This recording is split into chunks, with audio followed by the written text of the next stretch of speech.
नमस्कार दोस्तों, वैश्वजीत सिंह आप देख रहे हैं नमस्कार नालंदा। वर्धमान हॉस्पिटल पावपुरी के पीछे आइए एक पूरन बिघा गाँव है। यहाँ पे हम एक ऑफिस में आए हैं जो कि भारतीय जनता पार्टी के सांसद उम्मीदवार है रमेश जी। हमने सुना है जनता कई पब्लिक ने यहाँ घोषणामा की जनता ने सुना है कि बहुत अच्छे उम्मीदवार है। 50 सालों से 40 सालों से जो लोग यहाँ के लोग पहचानते हैं, जानते हैं, समझते हैं, क्योंकि एक ईमानदार उम्मीदवार है। तो कहीं ना कहीं नालंदा में कुछ मुझे लगता है कि नया होने वाला है। तो इसी मुद्दे पर हम बात करेंगे। स्वागत है सर, नमस्कार नालंदा चैनल में। शुभ नाम क्या है सर आपका? जी, मेरा नाम रमेश कुमार हुआ, घोषरामा गांव का निवासी हूँ जी। और मैं सबसे पहले नालंदा ज़िला के और पूरे बिहार के नागरिकों को मैं सबसे पहले प्रणाम करना चाहता हूँ और छोटे को प्यार। इस बार नालंदा जिला में 3 बार सांसद रह चुके हैं माननीय सांसद कौशलेंद्र कुमार। चौथा बार फिर मौका मिल चुका है।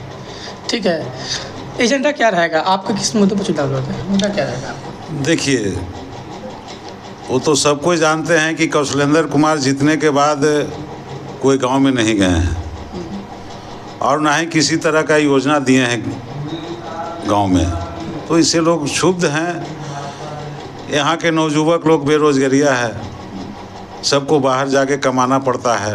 बराबर। इसके बारे में कुछ नहीं सोचे वो कि भाई जब हम सांसद बने हैं तो कुछ को तो कम से कम बेरोजगारी दूर करें, लेकिन वो तो हुआ नहीं किसी तरह का कोई फैक्ट्री लगवाएं, नहीं किसी तरह का कुछ। कम से कम चाहिए ना कि भाई नालंदा हर एक स्टेट में हर जगह फैक्ट्री लग रहा है, लेकिन पूरे बिहार में अभी तक कहीं फैक्ट्री नहीं लगाया। नीतीश बाबू भी कई एक बार रहे मुख्यमंत्री, लेकिन अभी तक कोई फैक्ट्री लगाने का काम नहीं किया। जो भी एक वो चीनी मिल फैक्ट्री था, चालू कराएंगे आज तक चालू नहीं हुआ। अंत में वो अडानी जी को भेज दिया गया। हाँ। तो बताइए, बिहार की जनता त्रस्त है कि नहीं? आप तो खूब मने घूमने वाले हैं, हर एक जगह का रिपोर्ट लेते हैं। हाँ। सबसे बड़ा चीज़ है कि यहाँ का बेरोजगारी। जो नवयुवक खेत बेच करके जैसे भी होता है, गार्जियन उनके पढ़ाते हैं लिखाते हैं, और जो गरीब तबके के लोग रहते हैं तो वो मिडिल स्कूल में पढ़ाते हैं। हाँ। और जो भाई कहना क्या है, जो उचित लोग रहते हैं वो अपने प्राइवेट स्कूल में पढ़ाते हैं, बाहर पढ़ाते हैं। तो नालंदा जिला की जनता अगर आपको जीत करके सांसद में भेजने का काम करती है, दिल्ली पहुंचाने का काम करती है, सबसे पहले एजेंडा आपका क्या रहेगा? पहला काम क्या रहेगा? सबसे पहला मेरा एजेंडा रहेगा कि नौजुवक को रोजगार चाहिए जी। अब नक्की भारतीय एकता पार्टी के राष्ट्रीय अध्यक्ष चौधरी जरार अहमद नक्की ने हमसे बात किए और कहे कि अगर नालंदा जिला जीत कर आते हैं तो सबसे पहले साल में मैं 25,000 को नौकरियां दूंगा और एक फैक्ट्री चीनी मिल जो नालंदा जिला में लगेगा। जी, कुछ तो उससे दूर होगा बेरोजगारी, और कुछ नौकरी में से जाएंगे तो उससे भी तो दूर होगा नौकरी बेरोजगारी। तो यहाँ के नौजुवक को बाहर जाने की आवश्यकता नहीं पड़ेगी। और दूसरी बात है कि 2025 में विधानसभा का चुनाव होने वाला है, जिसमें हमारे राष्ट्रीय अध्यक्ष ने कमर कस लिए हैं कि 243 सीटों पर हम चुनाव लड़वाएंगे। अगर हमारी सरकार बनती है तो हर एक जिला में एक फैक्ट्री लगाने का काम करूंगा। जिस तरह से मैंने गुजरात हो गया, सूरत हो गया, हर एक जगह फैक्ट्री लगा, तब ने जाकर के बिहार के लोग वहाँ कमाते हैं। अगर हमारे नौजुवक को ही रोजगार मिल जाएगा तो बाहर जाने की आवश्यकता नहीं है। हमारे बिहार में 15 करोड़ आबादी है। लोकसभा के सीटें 243 है, विधानसभा की सीटें लोकसभा की सीटें 40 है, विधानसभा की सीटें 243 है। फिर भी हम देखते आ रहे हैं कि जितने हिसाब से हमारा उम्र हो रहा है उस हिसाब से हम देख रहे हैं कि 1-2 लाख प्रतिदिन हर जिले से मजदूर पलायन करते हैं। हर स्टेट में, दिल्ली हो चाहे हरियाणा हो, चाहे पंजाब हो, चाहे गुजरात हो, चाहे महाराष्ट्र हो, हर जिले से हर राज्य में पलायन करते हैं। कैसे देखते हो आप? देखिए, वो तो पता चला कोरोना काल में ही जी कि जब यहाँ से बाहर कमाने के लिए लोग गए तो कोरोना काल में क्या दिक्कत हुआ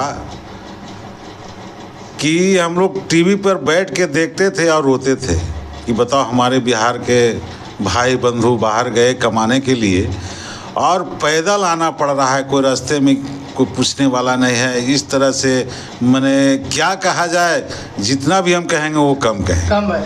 हमारे बिहार में एक मुद्दा और चल रहा है, दो मुद्दा, शिक्षा को लेकर के, स्वास्थ्य को लेकर के।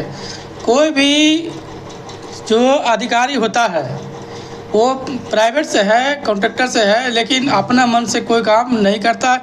अपना मन से ही जो भी काम करता है सब अपना मन से ही करता है। हर कोई परेशान रहता है। कोई कहता है हमको इतना घूस दो तो इतना काम, ऐसा काम हो जाएगा, ऑपरेशन हो जाएगा। कोई कहता है 250 दो, कोई कहता है 500 दो, अल्ट्रासाउंड होगा। उन पर आप क्या कहिए? इसी को हम दूर भगाएं।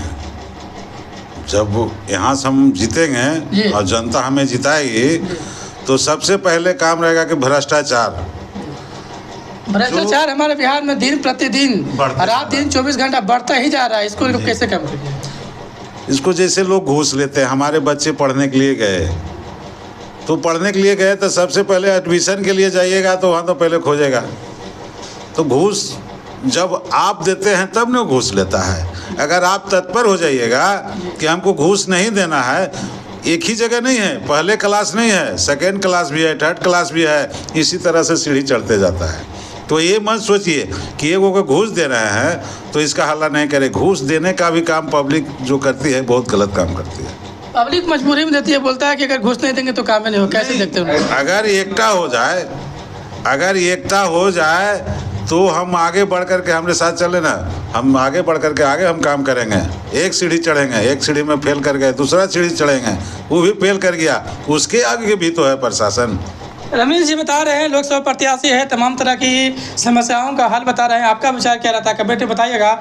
एक मुद्दा और है जो नालंदा जिला में सबसे, जहाँ तहाँ बहुत से ऐसे गांव है, बहुत से ऐसे पंचायत है जहाँ पानी राज्य सरकार नीतीश कुमार जी ने दिया है नल जल, लेकिन पानी आम जनता को पूर्ण रूप से 70% नहीं मिल रहा। कैसे देखते हैं साहब? क्या कीजिएगा आने वाला, अगर आप जीत के जाएंगे तो पानी के लिए, किसानों के लिए, आम जनता के लिए क्या करें? देखिए, जो नल जल योजना निकला है तो मैंने सिर्फ कागजे कलम पर है। सही ढंग से जहाँ जहाँ भी नल जल योजना लगा है, आपके घोसरामा में ही पानी नहीं मिलता है। घोसरामा में लेयर भाग जाने के कारण, और दूसरी बात है कि लाइन नहीं रहने के कारण भी किल्लत होता है। और एक हमारे लाइन रहती है सर, लेकिन बट पानी पहुंच नहीं पाता है। ये पहुंचेगा कैसे जी?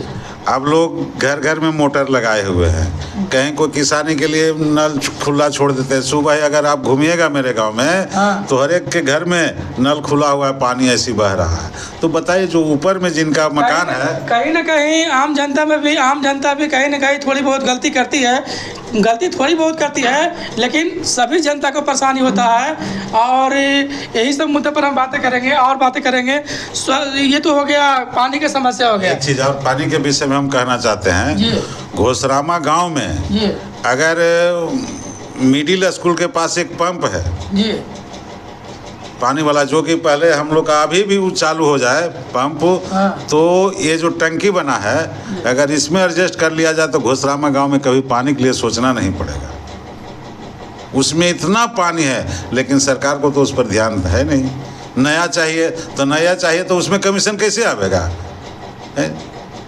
यही सब कारण है कि लूट खसोट तो हर जगह है। लेकिन इसी विषय में हम कहना चाहते हैं कि अगर हम जीतेंगे तो इस पर हम कार्रवाई करेंगे कि जो लूट खसोट करता है उस पर हम कानूनी कार्रवाई करने का काम करेंगे। सभी मुद्दों पर इन्होंने अलग अलग प्रतिक्रिया दिया है। जो भी प्रतिक्रिया दिया है, एक साथ प्रतिक्रिया दिया है। इनका भारतीय एकता पार्टी के उम्मीदवार हैं रमेश जी, बहुत अच्छी बयान दिया है। आपका बयान क्या रहता है? आपका विचार क्या रहता है? आप पब्लिक हैं, आप सपोर्ट कीजिए। एक बार मुझे लगता है कि नया पार्टी को, भारतीय एकता पार्टी को सपोर्ट मिलना चाहिए। आपका विचार क्या रहता है मुझे कमेंट में बताइएगा। और समय न लेते हुए हम विदा लेना चाहेंगे। मिलेंगे आपको हम फिर कभी नेक्स्ट टाइम। लेकिन सॉरी, एक आदमी, एक जो ग्रामीण है, उनसे बातें करेंगे। इनके समर्थन में आए हैं, अब इनको बहुत दिनों से जानते हैं। नाम क्या है सर आपका? मैं पूर्व सरपंच हूँ। क्या लगता है रमेश जी को मौका देंगे? कितना परसेंट देंगे? नक्की भारतीय एकता पार्टी से हमारा उम्मीदवार रमेश बाबू खड़ा हुए हैं। हम लोग के बीच ही 24 घंटा रहते हैं। हम लोग इन्हीं को अपना बहुमूल्य वोट देंगे। और हम यहाँ करीब मैंने 2 बार जॉन फर्नांडिस भी रहे और कौशलेंद्र कुमार भी रहे, नीतीश कुमार का पार्टी ही रहा। आज तक के कोई विकास नहीं हुआ कि जहाँ देखिए कोई विकास नहीं हुआ। विकास कब होगा? जब हम लोग अपने खुद नेता लोग संभर जाएंगे, IAS IPS संभर जाएगा तो होगा। अब इस शिक्षा के लिए लीजिए, सरकार भोजन दे रहा है, बस्ता दे रहा है, ड्रेस दे रहा है, उससे शिक्षा थोड़े सुधार होगा। पहले के ज़माना में हम लोग के बाबा बोलते थे कि गांव में स्कूल होता था तो गरीब के बाल बच्चा भी एक ही बेंच पर बैठते थे, राजा के बाल बच्चा भी एक ही बेंच पर बैठता था, वो एक ही भुंजा दोनों गरीब और राजा के बेटा खाता था। आज क्या है? आज का स्थिति ऐसा बना दिया है सरकार, दोनों सरकार नीचे ऊपर दोनों, कि आज आपके पास पैसा है तो आपका बढ़िया बढ़िया स्कूल में बेटा पढ़ेगा, गरीब के पास पैसा नहीं है तो नहीं पढ़ेगा, वो सरकारी स्कूल में पढ़ेगा। तो दोनों को संपर्क कैसे होगा? आज तो पैसा वाला का संपर्क है, बराबर बड़ा बड़ा आदमी का। पहले था कि गांव में जो पढ़ता था गरीब का बेटा और बड़ा का बेटा, तो दोनों आज भी मिलता है तो कहता है हम दोनों दोस्त हैं। लेकिन आज वैसा बात नहीं है। आज जो कोई पढ़ रहा है सरस्वती विद्या मंदिर में, कोई पढ़ रहा है DAV में, अब कोई गांव का स्कूल पढ़ रहा है, तो क्या वो दोनों दोस्त होगा? कभी नहीं दोस्त। ऐसा खामियां हमारे सरकार बना के रखी है। अगर वही स्कूल में बढ़िया पढ़ाई होता तो क्या जरूरत था? आज देखिए न, हर बाज़ार में आप लीजिए, हर बाज़ार में इतना स्कूल खुल गया है, तो वह सरकार के नाकामी के कारण खुल गया है। अगर गांव में शिक्षा मिलता तो किसको लगता है कि हम 1500 के महीना 2000 के महीना खर्च करें एक बच्चा पर? इन्होंने शिक्षा व्यवस्था को लेकर के बहुत अच्छा बयान दिए हैं। इन्होंने रमेश जी को 40-50 साल से जानते हैं, ग्रामीण थे, बहुत अच्छा बयान दिए हैं। आपका विचार क्या रहता है कमेंट करके मुझे बताइएगा। और भारतीय जनता पार्टी को मुझे लगता है एक बार चांस मिलना चाहिए। आपका विचार क्या रहता है मुझे कमेंट करके बताइएगा। समय न लेते हुए हम विदा लेना चाहेंगे, मिलेंगे आपको हम फिर कभी नेक्स्ट टाइम। तब तक के लिए जय हिंद।